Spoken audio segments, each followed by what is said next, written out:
Kilalanin si Engineer Ted Tan na mas kilala bilang Mr. Tropico.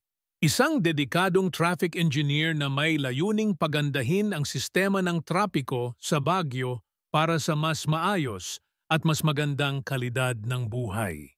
Matagal nang nagsimula ang paglalakbay ni Engineer Ted sa larangan ng trapiko at transportasyon. Ipinanganak sa Nueva Ecija at isang mapagmamalaking nagtapos mula sa Arroyo University. Lumipat siya sa Baguio dahil sa malamig at preskong klima. Dito niya inilaan ang kanyang buhay sa pagpapabuti ng galaw ng komunidad.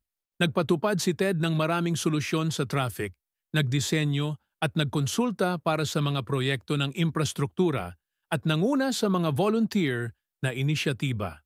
Kasama sa kanyang mga kakayahan ang pagdisenyo ng pasilidad traffic, pamumuno sa mga anti-road obstruction group, at pagsusulong ng mga patakarang pangtransportasyon na abot kaya para sa mga residente ng Baguio.